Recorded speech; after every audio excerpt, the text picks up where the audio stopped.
start off, does anyone, we mentioned the word permaculture earlier, does anyone know what that means? I don't. No idea. No. It's a series of principles and ways of thinking around sustainability. So it's kind of, it's an attempt to sort of, what is sustainability, and kind of form a series of kind of principles to work by to be more sustainable, and they're called permaculture principles, because permaculture is short for permanent culture.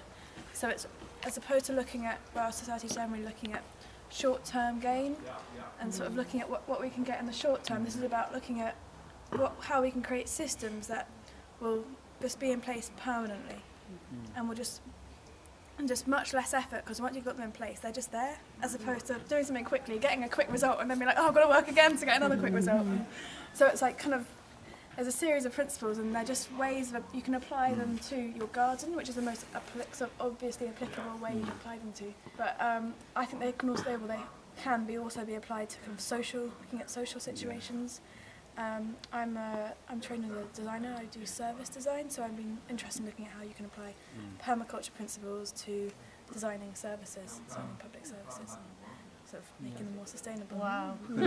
Yeah, but we are definitely in the transition phase. So this is the oldest kind of garden in the house, we moved into this house 20 years ago. So when we first moved in, there was the only exterior walls of the building, and cows used to live here. So it was just troughs and mud and rock, and it had all been intensively farmed. So there was 2 trees on the land, nothing else growing. So everything that's here has been put here in the past 20 years.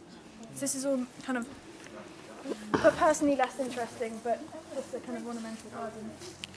And then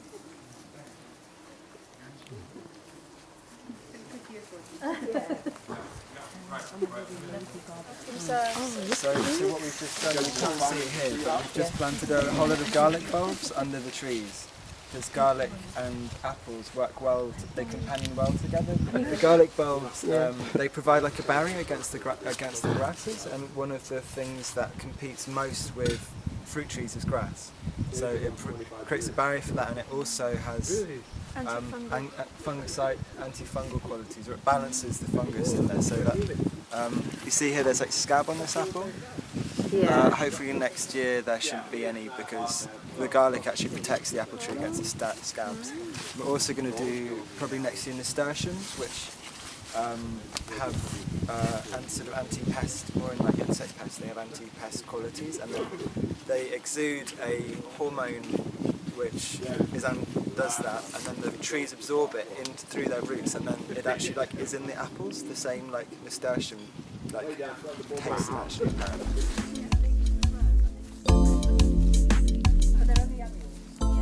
So as well as the apple trees, we've also got a whole lot of fruit trees around the wall of the inner courtyard, and these beds are quite new, and we're going to try and like do non-dig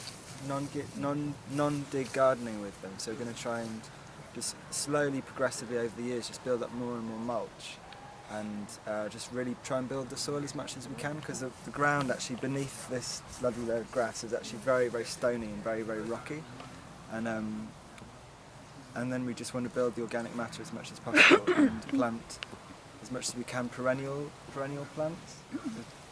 Perennial plants just look after themselves a lot more than animals. Does anyone know much about non-dig gardening at all? No. Non-dig. I like it. I like the sound of it. I know a little bit. I got raised there. It should be a cool Yeah, because I never liked gardening as a child, because I associated gardening with digging. And then I discovered that actually digging actually just breaks down. Yeah. It breaks down the soil, and it oxidizes the soil. So I realised that actually good gardening practice isn't to dig, which is much less hard work. So instead of digging, if there's weeds, you can pull them up, or you just put stuff on top. And when you want to plant things in, you just make a tiny hole just to put the plant in, without trying to pretend to the soil that nothing's happening. So, and it keeps the and then the worms and all the sort of bacteria and fungi within the soil create this kind of soil structure, which if you dig into it, it destroys, and it kills the life within the soil if you dig it.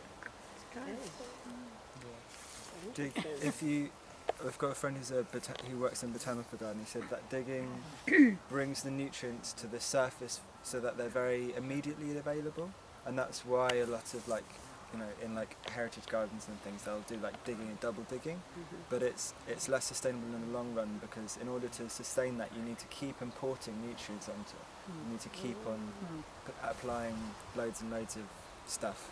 So for like more long-term stuff, it's much better to, because we're trying to do perennials as well, perennials really prefer to have non-dig.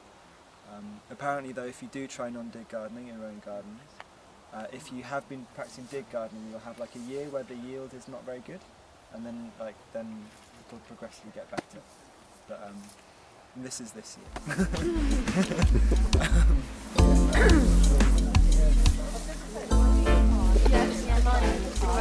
So all of the trees were planted here about 19 years ago. All of the trees on the site, pretty much. So you can really see the difference in soil quality across the piece of land by which trees have done well and which trees really haven't. The plan is on this for the trees is to have a 10-year cycle whereby every year we coppice, so cut down 10% of the trees, and then that provides our firewood, and then by 10 years' time that'll have grown back again to provide the wood. So fingers crossed it should be providing our wood.